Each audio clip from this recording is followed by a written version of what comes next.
Bonjour à tous, bonjour David. Eh bien, écoutez, bienvenue sur ce premier numéro de Nip Sport. Alors, petite présentation rapide. Nip Sport, qu'est-ce que c'est? Nip Sport, c'est un podcast orienté sport qui fait partie de la famille Niptech. Niptech qui est déjà bien complète avec le podcast principal, Niptech donc en lui-même, orienté innovation, tech et startup nouvelles technologies.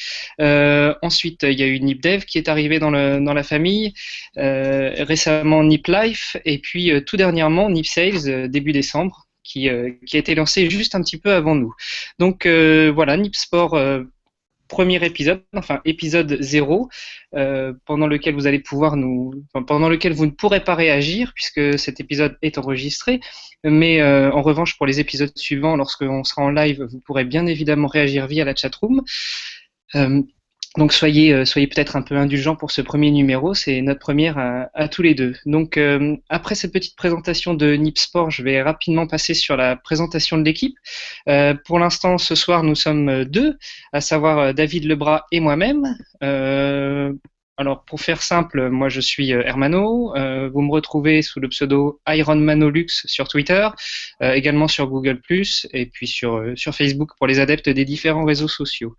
Euh, je suis sportif pratiquant, je fais un petit peu de triathlon avec une petite pause ces dernières années, à l'inverse de mon compère David qui lui est beaucoup plus studieux dans ses entraînements et qui se fixe beaucoup d'objectifs. David, je te laisse peut-être faire une petite présentation. Oui, bien sûr. Bonjour Hermano, bonjour cher auditeur. Je me présente. Donc, je m'appelle David j'ai une passion, c'est le triathlon et le sport en général également. Voilà, suivant la saison, je le pratique, je pratique le sport plus ou moins. Donc voilà, quand il fait beau, je le pratique énormément et quand il fait mauvais, je le pratique un peu, mais c'est difficile comme tout le monde. Voilà, voilà, fini la présentation. Ok, petite précision. Donc Niptech, enfin les podcasts de la famille Niptech sont des podcasts un petit peu internationaux. Il y a des gens qui sont en Suisse, des gens qui sont au Canada, des gens qui sont en France, des gens qui sont au Luxembourg. C'est notre cas, c'est le cas aussi pour Nipsport, sachant que David est à Paris et moi je suis sur le Luxembourg. Aujourd'hui, de quoi on va vous parler? Bah, écoutez, pour ce numéro 0, on va et puis on va garder un petit dossier qui, je pense, fera plaisir à tous les gens qui ont un petit peu abusé pendant les fêtes. Euh, et puis, on fera une petite un petit peu de joujoux qu'on utilise à monitorer un petit peu la qualité de nos entraînements et comment est-ce qu'on peut progresser. Alors, pour la si tu as eu l'occasion de voir la semaine dernière, un footballeur avait Hermano, excuse-moi de te couper, ça saute énormément et là je t'entends pas, je sais pas si je suis le seul comme ça, mais voilà, non, je t'entends très mal. euh, Ça résonne, ça fait une caisse de résonance. très bien.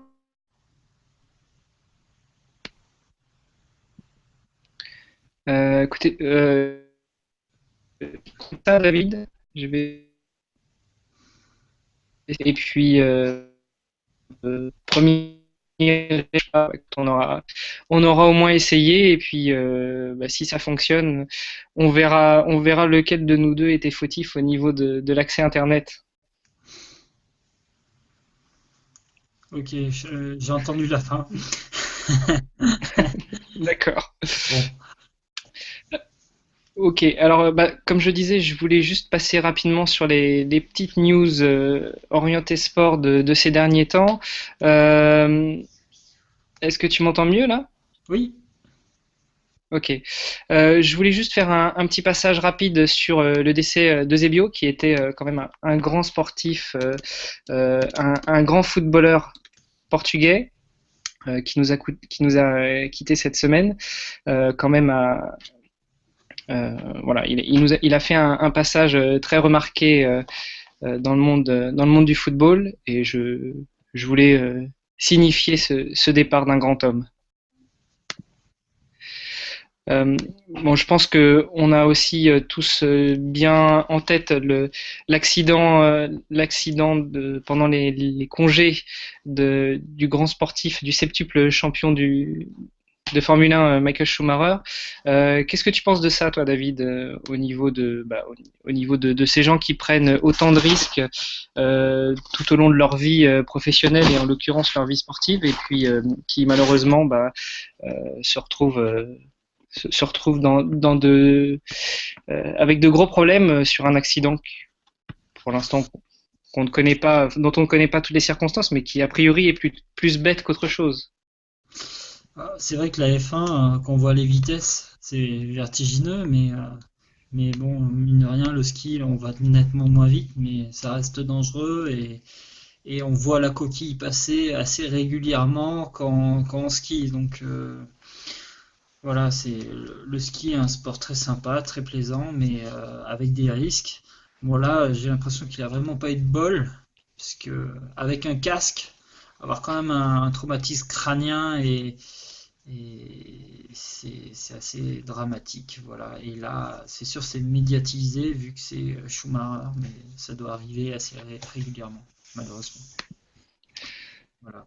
Ouais, effectivement. J'ai Donc bon, remarqué d'ailleurs, j'ai remarqué d'ailleurs que Merkel aussi avait eu un problème en ski de fond il y a une semaine où elle s'est abîmé le bassin également. Donc, comme quoi le ouais, ski est dangereux et les Allemands en ce moment ils trinquent beaucoup, hein. on est victime d'un complot contre les Allemands pendant les vacances d'hiver.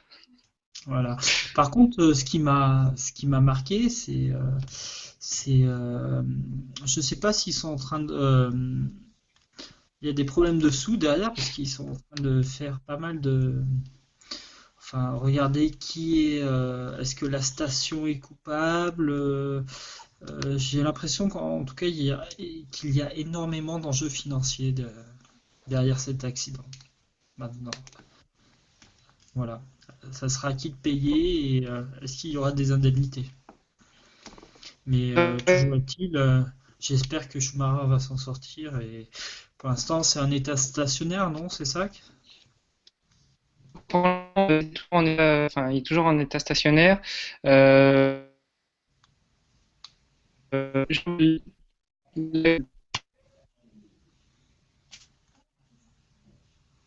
euh, peut-être que en savoir un petit peu plus sur les circonstances de l'accident, en train d'étudier un peu plus dans le détail. Avant, et puis, comme tu le dis, la faute qui va payer derrière. On parle de Je ne t'entends plus déjà. un toujours très bien.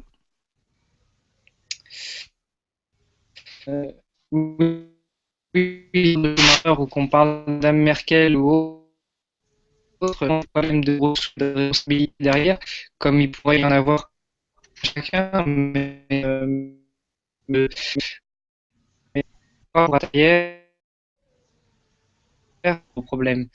Euh, je profite juste aussi du fait d'avoir soulevé le sujet et qu'on ait rebondi dessus pour dire quand même aux auditeurs, mine de rien, le sport,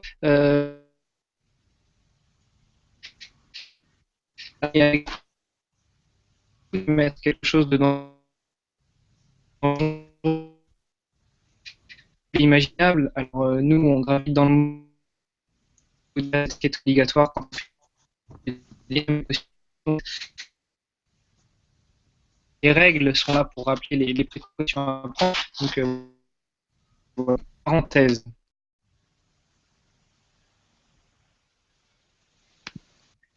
Enfin, je pense que toi aussi, Je t'entends présenter. très mal, Hermano. Bah, écoute, je vais essayer en espérant que la qualité pour.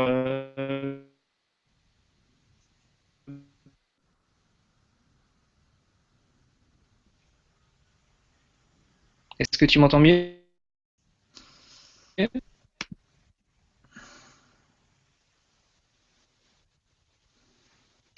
Euh, Écoute, et puis si on continuera à faire, on continuera.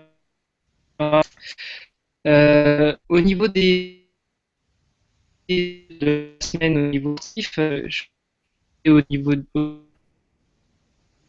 des bonnes performances en ce moment, au niveau mondial, notamment la finale de mon fils euh, contre Nadal au tennis.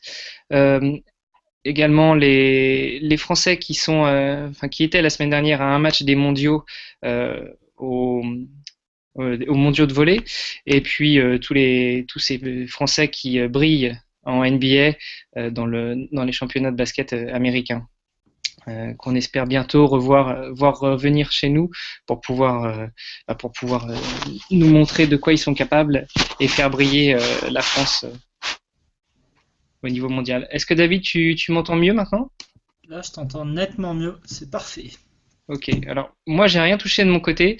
Je ne sais pas si on a des problèmes de liaison. Encore une fois, espérons que les enregistrements seront bons. Ok.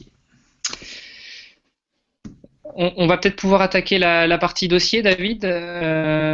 Tu voulais nous présenter un dossier sur euh, comment et les fêtes en général. Oui, donc je voulais parler justement après les fêtes. Là, on a tous un peu les mêmes problèmes. Enfin, des problèmes, ce sont pas vraiment des problèmes, mais bon. Euh, on a connu des excès, on a pris des cocktails, des sucreries, on a pris des matières grasses, bref,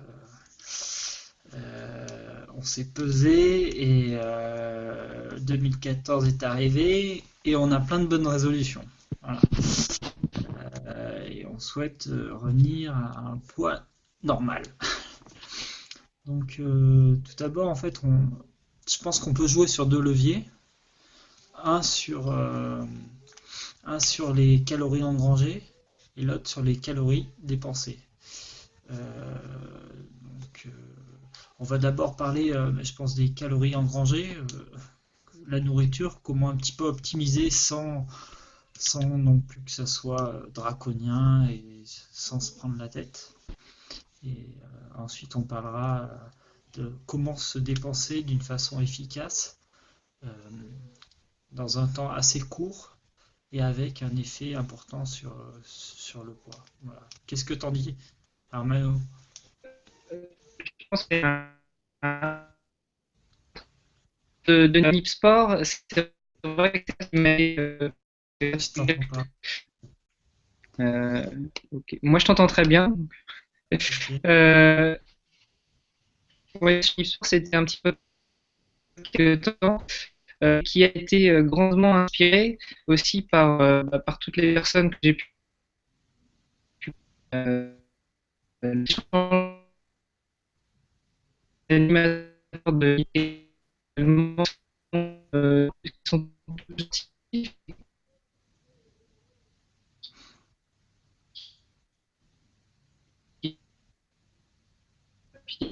Écoute, je trouve que c'est nommé et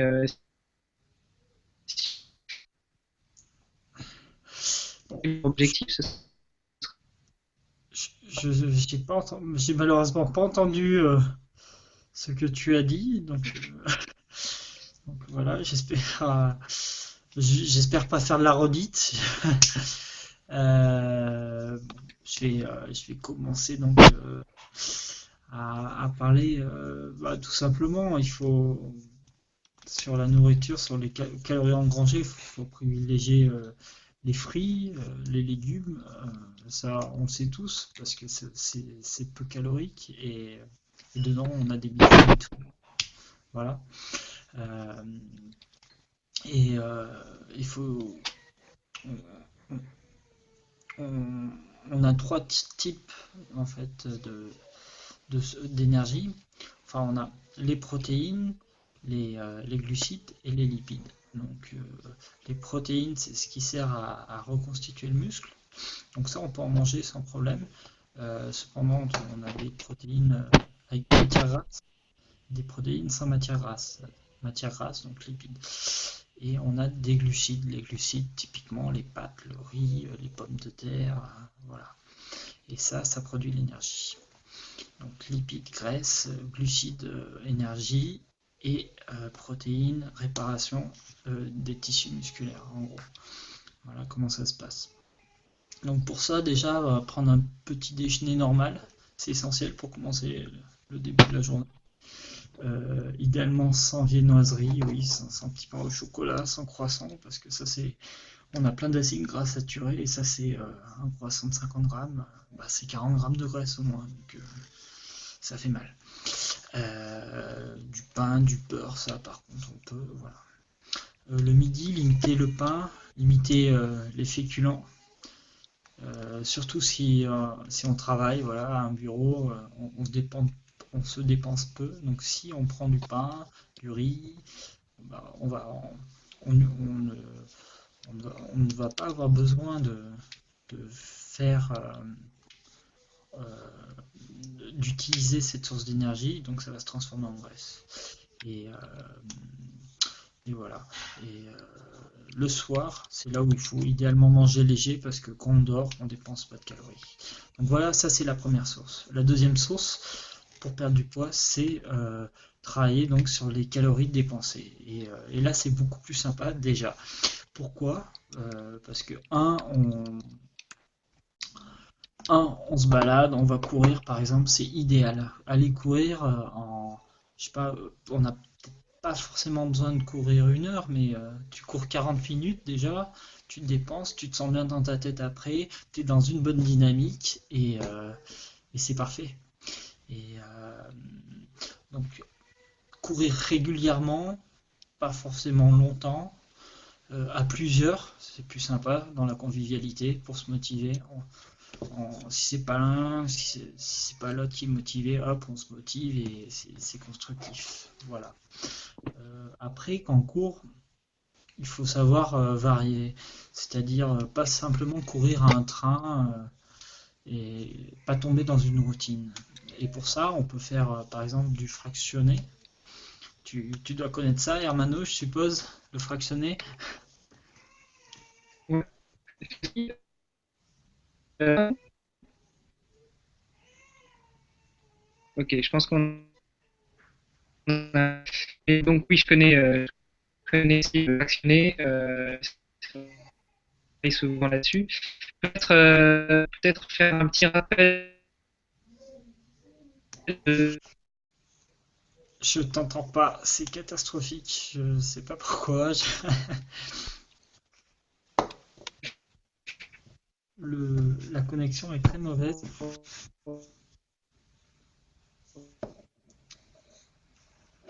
un petit rappel Bon, sur ce qu'est fractionné ah pour oui, que nos auditeurs suivent. oui, bien sûr.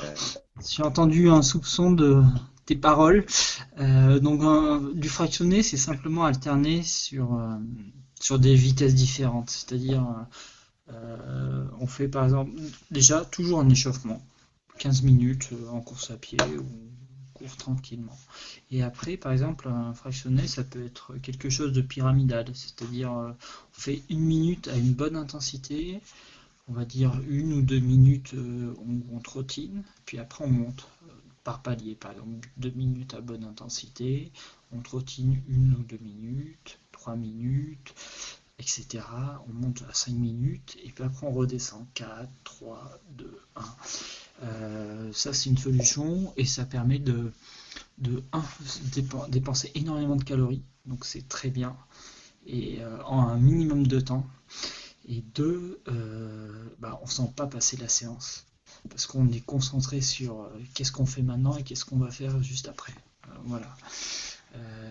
Après, il y a plusieurs théories sur la perte de poids qui se, qui se contredisent. Certains disent qu'il faut courir lentement et longtemps. Le problème, c'est que lentement, on s'ennuie vite, et longtemps, on trouve le temps long. Donc, si on s'ennuie et qu'on trouve le temps long, c'est un peu compliqué. Donc, on lâche vite l'affaire. Et quand on travaille en intensité, ce qui est bien, c'est on se vide très rapidement en fait en énergie. On va utiliser nos réserves. Conclusion, notre bilan énergétique à la fin de la journée, il sera favorable et euh, il sera donc propice à une perte de poids. Voilà. Euh, voilà, je sais pas, qu'est-ce que tu en dis? Moi personnellement, j'aime bien courir 2 à 3 fois par semaine, et le plus souvent avec du monde, et puis de temps en temps seul quand je peux pas faire autrement. Et puis une dernière chose, c'est la régularité. La régularité, c'est vital en course à pied. La régularité et la progressivité. Au début, courir peu, 20 minutes, puis on monte petit à petit, 30 minutes, et puis après on va courir 40 minutes. Voilà, on va habituer le corps progressivement. Voilà, j'ai à peu près tout dit sur le sujet. Peut-être sur la motivation, mais j'en ai parlé, voilà, courir en groupe, du fractionné. Et un autre point aussi, la luminosité. Surtout en hiver où il fait gris, euh, on- il faut aller la chercher, cette luminosité, parce qu'elle joue sur le moral. Et je ne sais pas si vous savez, mais d'un côté, la nourriture, ça consomme, on a tendance à grossir en hiver. Oula, on a tendance à... Oula, catastrophe. Je remets ça droit. Je disais, oui, on a tendance un peu à grossir en hiver, et c'est également dû justement à cette ambiance, à cette grisaille qui est difficile à passer. Donc dès que vous voyez un soupçon de soleil, sortez, allez courir. Voilà, c'est sur ces mots-là que je finirai ma présentation. Merci beaucoup pour ce petit dossier. Donc, si je résume, pour faire et après, les excès en termes eux-mêmes, parfois en termes de fatigue accumulée, tu n'avais pas forcément abordé, mais je pense que le sport aide aussi énormément à récupérer de qu'on a pu prendre on tire bien en pratique l'activité sportive, et d'avoir une certaine régularité.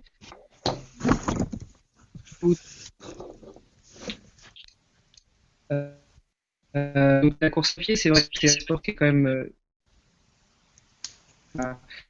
à faire et le plus facile à pratiquer. Une paire de baskets. Donc aller courir 2 ou 3 fois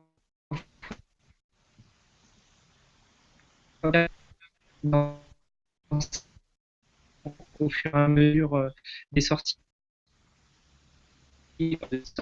et essayer une séance de fractionné où pendant laquelle on va varier les rythmes et qui va nous permettre de consommer énormément d'énergie en un temps assez bref d'entraînement pour pouvoir et bien justement consommer toute l'énergie qu'on aura emmagasinée en trop pendant tous nos excès festifs de fin d'année.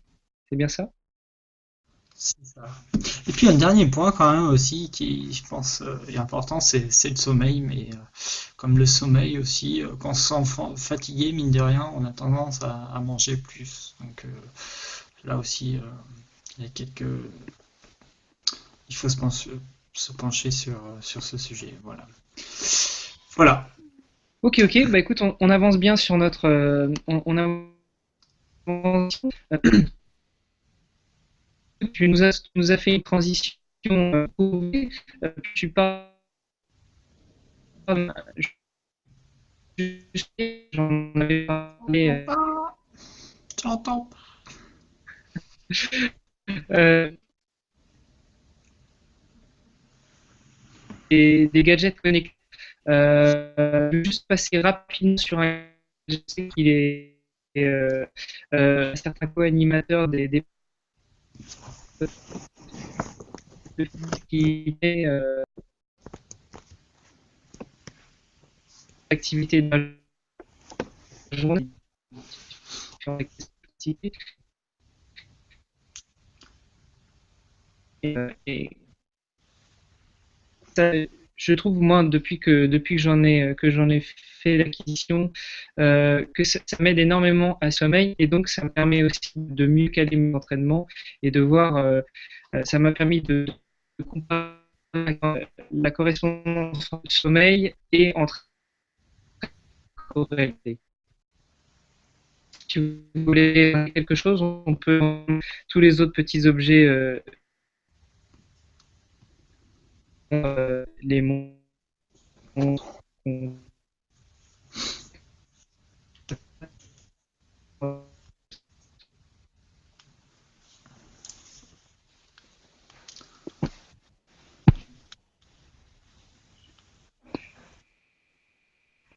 Bon, alors visiblement, on a vraiment des petits problèmes.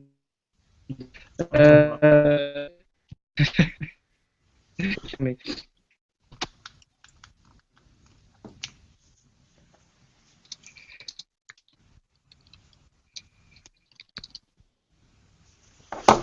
écoutez, donc je pense on va pouvoir arrêter là notre petit test. On a David n'entend pas très bien. Et c'est vrai que c'est des échanges quand on. Je vais juste faire une petite conclusion de notre émission pour, pour les Ironman Olux INOLU. Si vous me retrouvez sur Google+, mon nom, mon prénom, David Lebras, c'est tout simple, c'est David Lebras sur Twitter. A réagi à ce petit test d'émission sur bah,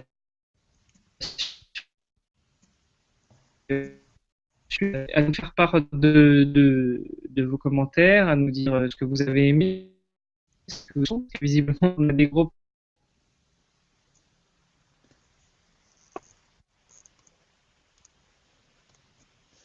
épisodes avec beaucoup de problèmes de connexion.